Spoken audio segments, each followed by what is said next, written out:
Welcome back. Our storytellers are dazzling us with inspiring people from all across the country, including this family in Ohio that's trying to return a lost rosary from more than a century ago.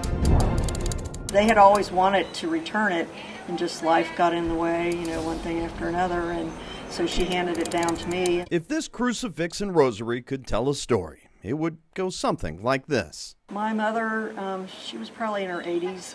She gave it to me and told me that my father had found it during World War II in Italy on a beach. The family's best guess at which beach Gail's father stumbled across the leather pouch with the rosary and note tucked away inside is the western shores of the Pisa province, where the famed Leaning Tower of Pisa resides. Said he stuck his bayonet in like a hole in it and got him a chunk of it. This is that chunk of white marble, Charles Worley's initials, the words Leaning Tower of Pisa and World War II written in ink on top of it. Something else had writing on it, this old parchment from inside the leather pouch. It reads, Private Robert Maynard. If he lost it, he really wanted it returned, and it said on the bottom of it, reward if returned, which I thought was kind of neat. Gail isn't interested in the reward. She wants to solve this decades-old mystery, and that's when she emailed me for help. I'm hoping for the best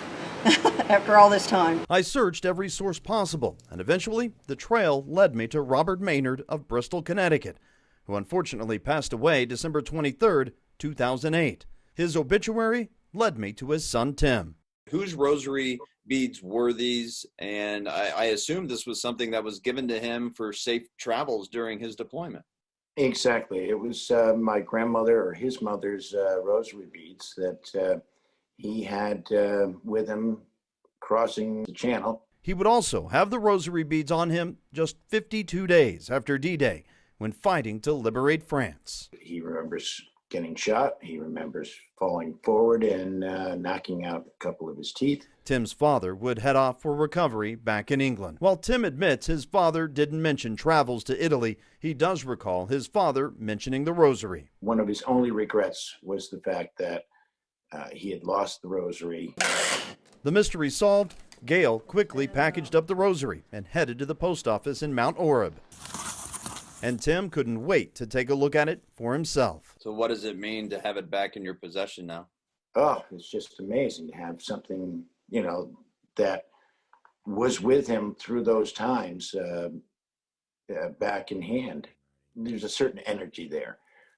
Years and years and years have passed since he touched them, but the things that he went through while that was in his possession speaks volumes, and the energy is still there with it, as I believe his energy is with it.